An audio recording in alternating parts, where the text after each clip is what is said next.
Hello student, कल जो आपने पढ़ा था results of Bohr atomic theory, क्या क्या रिजल्ट्स मिले, क्या क्या पॉजिटिविटी मिली बोर एटॉमिक मॉडल से। That is radius of orbit, second energy of electron in each orbit and stationary state for the electron that numbers. जैसे कोई भी स्टेशनरी स्टेट में एनर्जी लेवल में या ऑर्बिट्स में इलेक्ट्रॉन रिवॉल्व होता है तो that electrons are numbered when n that numbered by using that integer that is also called as principal quantum number n. When n is equal to 1, electron present in first energy level, that is k shell, n is equal to 2 electron present second energy level, and so on. Then energy of electron, that is En. N again, n is equal to 1 for first level, n is equal to 2 for second level. तो energy electron की क्या रहेगी particular एक orbit में, तो उसके लिए जो फार्मूला बताया था कल, n is equal to minus RH into 1 upon n square, that is joule energy of electron. तो कोई भी ऑर्बिट में हाइड्रोजन एटम के लिए ऑफ इलेक्ट्रॉन की एनर्जी निकल सकती है। Likewise, radius of orbit, radius of Bohr orbit, and that is क्या है radius of Bohr orbit? Rn या R1, R2, R3. Therefore, Rn is equal to n square into A0, और A0 is the constant that is also called as the Bohr's radius, और उसकी जो value है 52.9 picometre. तो इस type से जो रेडियस, एनर्जी, इलेक्ट्रॉन की पोजीशन, ये आप सब निकाल सकते by using bore atomic theory. But यहाँ पे कुछ लिमिटेशन है बोर एटॉमिक मॉडल की, because this model only for hydrogen. और आज जो डिस्कस करना है लिमिटेशंस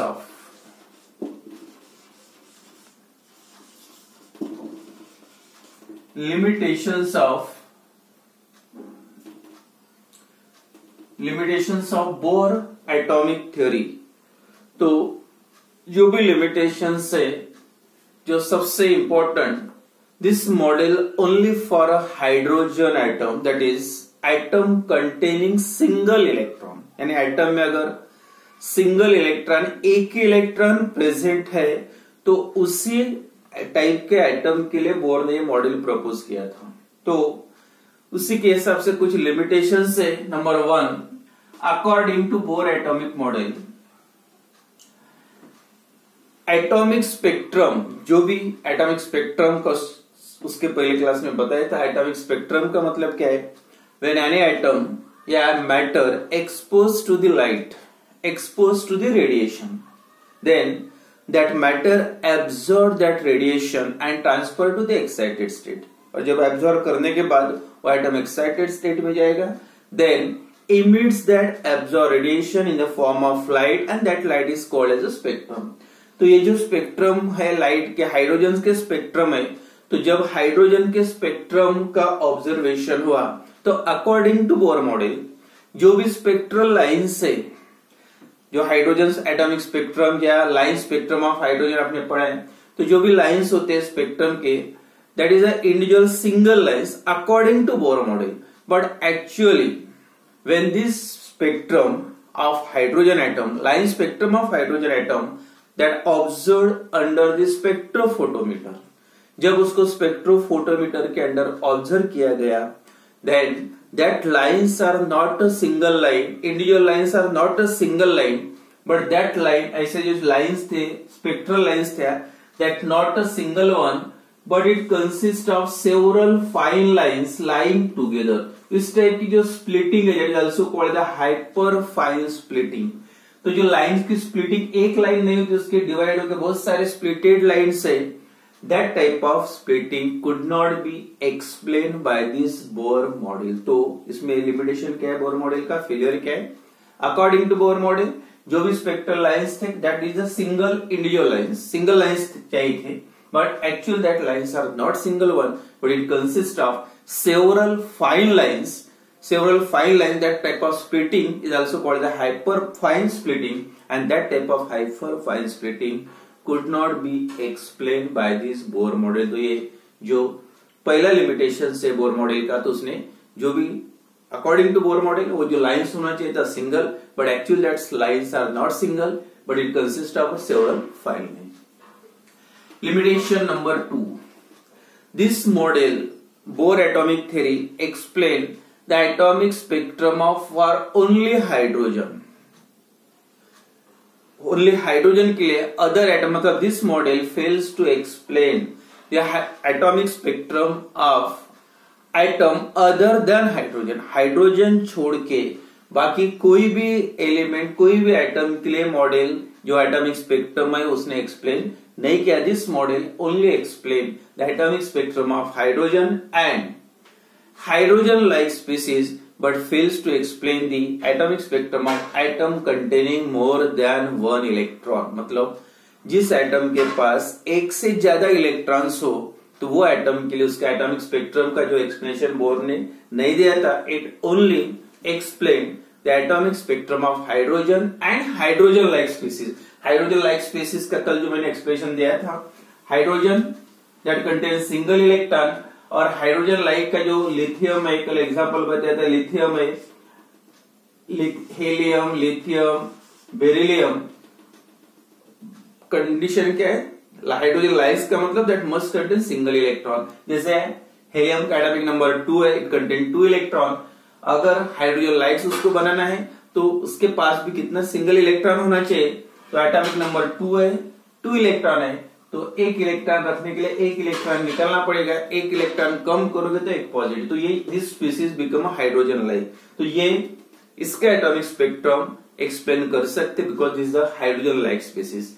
लिथियम एटॉमिक नंबर 3, अगर उसका एक इलेक्ट्रॉन रखना है तो 2 इलेक्ट्रॉन निकालना पड़ेगा, और 2 इलेक्ट्रॉन निकालोगे तो कितने आएंगे? 2 positive charge. And therefore lithium dipositive is also example of hydrogen like species. Barium का एटॉमिक नंबर 4 है, एक इलेक्ट्रॉन रखना है तो 3 निकालना पड़ेगा, मतलब 3 इलेक्ट्रॉन्स कम करोगे तो चार्ज आएगा ट्रिपल पॉजिटिव. तो ये स्पीसीज का which of the following atomic spectrum for which of the following species could not be explained by a Bohr atomic model, या could explained by the Bohr atomic model. तो कौन से species के लिए? तो याद रखो जब भी ऑप्शन रहेगा तो उसमें जिसमें सिंगल इलेक्ट्रॉन है, एक इलेक्ट्रॉन है, उसी के लिए ये मॉडल है, उतना याद रखो. तो सेकंड एक लाइन में सेकंड पोस्टुलेट क्या था बोर एटॉमिक मॉडल का? दिस पोस्टुलेट ने दैट इज लिमिटेशंस या drawbacks. This model fails to explain the atomic spectrum of element containing more than 1 electron. मतलब this model only explain the atomic spectrum of hydrogen and hydrogen like species. तो ये था second drawbacks या second limitation. Then limitation number 3 पहला था when atomic spectrum of hydrogen observed under spectrophotometer, it was observed that the individual lines are not single one but it consists of several fine lines that line together. So this type of splitting, hyperfine splitting, could not be explained by Bohr model. Second limitation, this model only explains the atomic spectrum of hydrogen, or only could not explain the atomic spectrum of atom other than hydrogen. Hydrogen छोड़ के बाकी कोई दूसरे atom का atomic spectrum उसने explain नहीं किया था. And third limitation, again this model fails to explain the splitting of atomic spectral line in the presence. अब ये 2 पॉइंट थोड़े से याद रखो. In the presence of external electric field or in the presence of external magnetic field. जब भी ये spectrum observe करोगे atomic spectral lines in the presence of external magnetic field and electric field. तो अगर यहाँ पे पॉजिटिव निगेटिव जोड़ दोगे तो क्या होगा? एक्सटर्नल इलेक्ट्रिक फील्ड, या ऐसे 2 पोल्स रखोगे नॉर्थ एंड साउथ, तो under this magnet that is magnetic field के अंडर में, और ये इलेक्ट्रिक फील्ड. तो ये जो लाइंस है that not again single one, it splitted into several fine lines.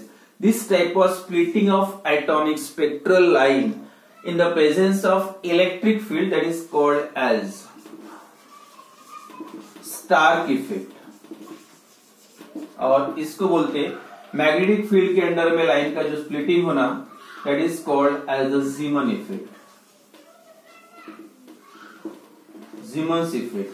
तो ये जो दोनों इफेक्ट है सिंपल है.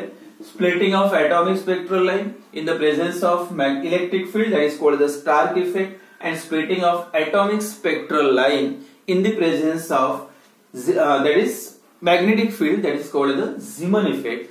Both these effect again could not be explained by this Bohr atomic model. तो ये थर्ड लिमिटेशन है, लिमिटेशन है बोर एटॉमिक मॉडल का. मतलब this model Bohr atomic theory failed to explain the splitting of atomic spectral line in the presence of magnetic field, that is called the Zeeman effect, and in the presence of electric field, that is called the Stark effect. या direct आप ये बोल सकते हैं Bohr atomic theory fails to explain the Zeeman effect and Stark effect. Stark effect, splitting of atomic spectral line in the presence of electric field, and Zeeman effect, splitting of atomic spectral line in the presence of magnetic field, that is the Zeeman effect. ये दोनों effect जो है ये bore atomic theory ने explain नहीं किए. तो ये तीन लिमिटेशन हो गया. एंड लास्ट है जो आपने पढ़ा है, when atoms combine to form a molecule H plus H that form a H2.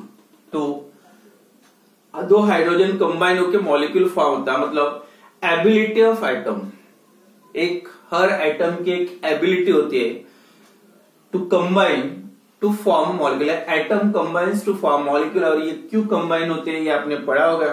तो कंप्लीट द ऑक्टेट, मतलब मेन फाइनल जो अल्टीमेट उसका जो रिजल्ट होता है मॉलिक्यूल्स बनाने का, टू अटेंड दिस स्टेबिलिटी. अब स्टेबिलिटी अटेंड करने का मतलब क्या है, उनकी जो वैलेंस शेल में जितने इलेक्ट्रॉन्स की जरूरत है उतने इलेक्ट्रॉन्स हो गए तो उसको आप स्टेबल बोलेंगे. जो आपने पढ़ा होगा inert gases, noble gases, their valence shell is completely filled and therefore they have no ability to combine with other elements because they are already satisfied stably. But other atoms has a tendency to combine with other atom या same atom and to form a molecule. उसका जो main aim होता है to attain the stability to complete the octet. ये जो tendency मतलब chemical formation of chemical bond, और ये कॉम्बिनेशन हो गया मतलब दोनों में केमिकल बॉन्ड फॉर्म हुआ.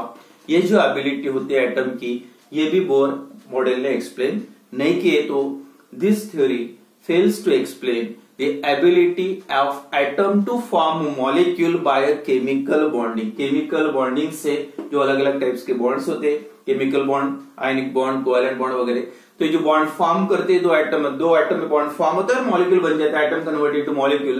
That also not explain by this bore atomic theory. तो ये जो चार लिमिटेशंस है बोर एटॉमिक थ्योरी के, पहला शॉर्ट में this theory fails the splitting of atomic spectral line for hydrogen. मतलब hydrogen contain according to Bohr model the spectrum of hydrogen is an individual single line but actually it is split into several fine lines. Second, this theory fails to explain the splitting of atomic spectral line in the presence of electric field or magnetic field, Stark effect or Zeeman effect. ये भी explain नहीं किया.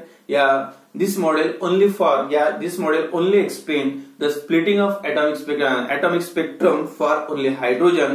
या could not explain the atomic spectral line for atom other than hydrogen. Hydrogen छोड़ के बाकी atom का उसने एक्सप्लेनेशन नहीं दिया था. एंड लास्ट में था ability of to fails to explain the ability of atom to form a molecule by chemical bonding. तो ये थे limitations of Bohr atomic model. and then जो next topic है important, that is reasons for failure of Bohr atomic model.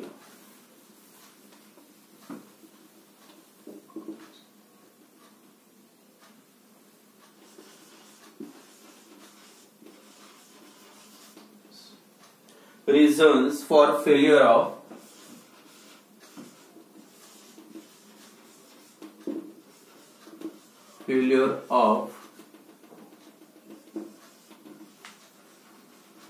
Bohr's model. उसका जो failure का जो इसके पहले जो आपने लिमिटेशंस पढ़े, क्यों फेल हुआ ये बोर मॉडल, तो उसका जो एक्सप्लेनेशन दिया है, क्या जो लिमिटेशंस थे उसको ओवरकम कैसे करना है. तो two important development to overcome this limitation, to overcome the limitations of this Bohr atomic model. Two important development took place, and that two important developments are the दोनों पर कॉम्पिटिटिव एग्जाम के लिए, entrance exam के लिए important number 1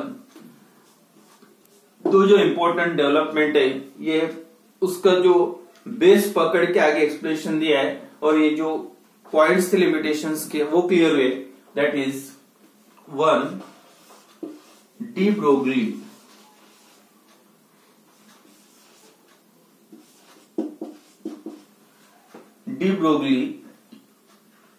dual nature of matter.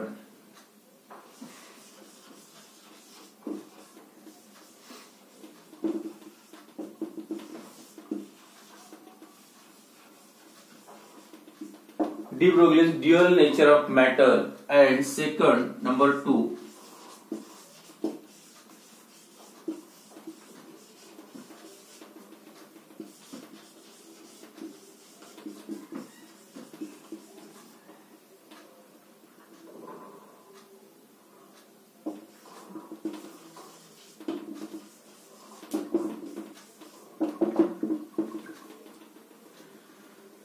De Broglie's dual nature of matter, and second, De Broglie's proposal for dual nature of matter, and second है Heisenberg uncertainty principle. Heisenberg uncertainty principle. तो जो first part है important जो development हुआ, उसके बाद जो correct atomic structure जो क्लियर हुआ, जो भी लिमिटेशंस थे वो ओवरकम हुए. तो फर्स्ट जो प्रपोजल था डी ब्रोगली, साइंटिस्ट का नाम है, ड्यूअल नेचर ऑफ मैटर. तो according to de Broglie suggested that all the matter has a dual nature. यानी जितने भी मैटर है, जो भी मैटर्स है, आप बोल सकते हैं इलेक्ट्रॉन या अदर मैटर. मैटर का मतलब that occupy the space that having mass, उसको आप मैटर बोल सकते हैं. तो जितने भी मैटर है सबका ड्यूअल नेचर. और ड्यूअल नेचर का मतलब क्या है? What is dual nature? Dual का मतलब दो. तो दो नेचर अलग अलग कैसे हो सकते? That is particle nature as well as wave nature. Particle nature मतलब वो पार्टिकल भी है और वेव भी है. वेव मतलब that related with light. Light है तो उसको आप बोल सकते हैं वेव नेचर. और अगर उसको मास है, that occupy the space occupy करता है, मास होता है, तो उसको बोल सकते हैं particle nature. But according to de Broglie all the matter, जो भी मैटर है, अगर वेव है तो पार्टिकल भी, या पार्टिकल है तो that also acts as a wave. तो ये उसने एक्सप्लेन किया, दोनों का जो रिलेशन दिया है, मतलब every matter has a dual nature as object has a mass, या एज अ वेव, या एज अ पार्टिकल. तो कोई भी अगर पार्टिकल, तो according to de Broglie all the material object has a dual nature. जितने भी मटेरियल ऑब्जेक्ट है सबको ड्यूअल नेचर है. ड्यूअल मतलब particle nature as well as wave nature. As a particle object has mass. अगर कोई वो पार्टिकल, तो उसमें उसको क्या क्या होना चाहिए? मास, वेलोसिटी. अगर उसको मास है, वेलोसिटी है, तो काइनेटिक एनर्जी है, देन तब आप उसको बोल सकते हो पार्टिकल है. Number 2, as a wave. अगर वो वेव है तो it must have wavelength, frequency. अगर कोई भी मैटर है उसकी, अगर वो मैटर है, आपको मतलब वो पार्टिकल है, लाइट नहीं है, अगर आपने उसकी वेवलेंथ या फ्रीक्वेंसी कैलकुलेट की वो मैटर पार्टिकल की, तो उसको आप वेव बोल सकते हैं. सेकंड, अगर वो पार्टिकल है, उसको मास है, वेलोसिटी है, काइनेटिक एनर्जी है, और आपने अगर उसकी वेवलेंथ निकाल दी, तो समझ जाओ उसको आप वेव भी बोल सकते हैं. यानी हर मैटर को दो नेचर होते हैं, particle nature as well as wave nature. वो पार्टिकल भी हो सकता और वेव भी हो सकता.